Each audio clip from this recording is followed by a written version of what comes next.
नर्मदा का प्राकट्योत्सव है और इस दृष्टि से नर्मदा के दोनों तटों में, नर्मदा के उद्गम से और नर्मदा के विसर्जन तक, इस पूरे केंद्र के दोनों तटों पर, उत्तर तट और दक्षिण तट में लोग नर्मदा की आराधना भी करेंगे, नर्मदा की उपासना भी करेंगे और नर्मदा के जल से स्नान भी करेंगे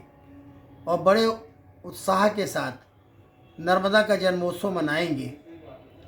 मैं इस अवसर पर मध्य प्रदेश के समस्त नर्मदा भक्तों को अपनी हृदय से शुभकामना अभिव्यक्त करते हुए यह बताना चाहूँगा कि नर्मदा का जन्म भगवान शंकर की तपश्चर्या का सुपरिणाम है और इसके साथ साथ नर्मदा अत्यंत पवित्र नदी है और नर्मदा का जन्म सतयुग में हुआ था और सतयुग से लेकर वर्तमान युग तक, कलयुग तक उसकी महिमा यथावत बनी हुई है। हमारे पूर्वजों ने नर्मदा का रक्षण भी किया है, नर्मदा का पूजन भी किया है और इसके साथ साथ नर्मदा के प्रति अपनी हर युग में आस्था व्यक्त की है। नर्मदा ही संसार की एकमात्र ऐसी नदी है जिस नदी की परिक्रमा की जाती है और नर्मदा को पवित्रता की, शुचिता की देवी कहा गया है। नर्मदा हम सबकी आराध्या है। नर्मदा की आराधना से, नर्मदा की उपासना से समस्त ऐश्वर्य की प्राप्ति होती है, ऐसा नर्मदा पुराणों में और हमने अपने पूज्य संत महात्माओं के श्रीमुख से सुना है। भारत की सरिताएं, उनका आंतरिक गुण पवित्रता होता है और इसलिए किसी भी युग में जब से उन नदियों का अस्तित्व है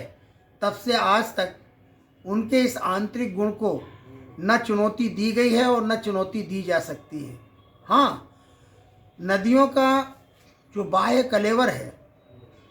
उसको पवित्र बनाए रखने का दायित्व सरिताओं के तट पर निवास करने वाले हम प्रत्येक व्यक्ति का बनता है। जब पूरे दुनिया में जल का संकट खड़ा हो रहा है और जल पर विचार करने के लिए कई प्रकार के वैज्ञानिक मिलकर के चिंतन कर रहे हैं, तब ये तथ्य उभर कर आ रहा है कि नदियाँ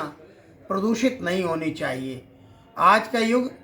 प्रदूषण फैलाने वाला युग है। नर्मदा के किनारे कचरा फेंकना,